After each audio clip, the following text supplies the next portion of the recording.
The Pulitzer Prize-winning historian David Hackett Fisher observed that questions are the engines of intellect, cerebral machines that convert curiosity into controlled inquiry.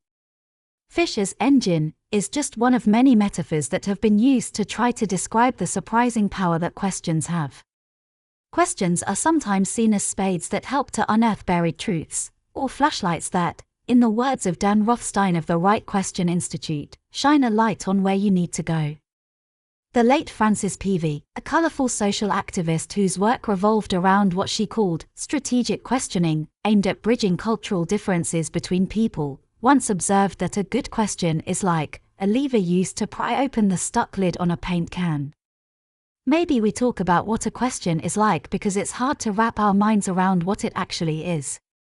Many tend to think of it as a form of speech, but that would mean if you didn't utter a question, it wouldn't exist, and that's not the case. A question can reside in the mind for a long time, maybe forever, without being spoken to anyone. We do know that the ability to question, whether verbally or through other means, is one of the things that separates us from lower primates. Paul Harris, an education professor at Harvard University who has studied questioning in children, observes, unlike other primates, we humans are designed so that the young look to the old for cultural information. He sees this as an important evolutionary divide, that from an early age, even before speech, humans will use some form of questioning to try to gain information. A child may pick up a kiwi fruit and indicate, through a look or gesture directed at a nearby adult, a desire to know more. Chimpanzees don't do this. They may ask for a treat through signaling, but it's a simple request for food, as opposed to an information-seeking question. So then, one of the primary drivers of questioning is an awareness of what we don't know, which is a form of higher awareness that separates not only man from monkey but also the smart and curious person from the dullard who doesn't know or care. Good questioners tend to be quite comfortable with their own ignorance. Richard Saul Wurman, the founder of the TED Conferences, has been known to brag, "I know more about my ignorance than you know about yours." But they constantly probe that vast ignorance using the question flashlight, or, if you prefer, they attack it with the question spade.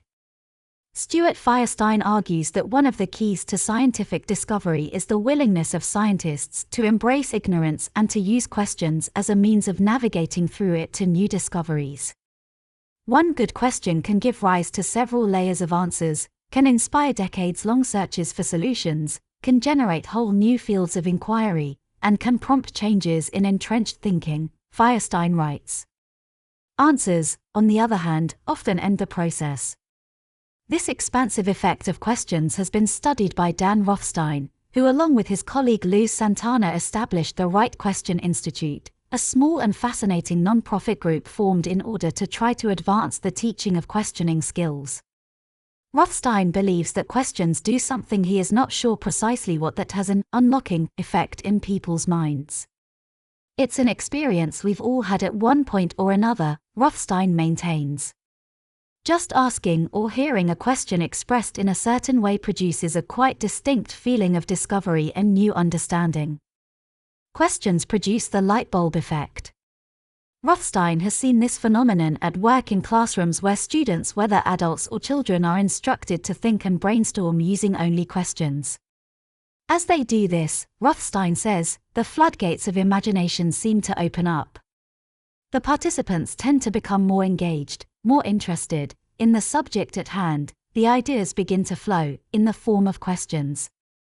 Polly Labar echoes this in describing the effect that lively and imaginative questioning can have in business settings. Such questions can be fundamentally subversive, disruptive, and playful, and seem to switch people into the mode required to create anything new.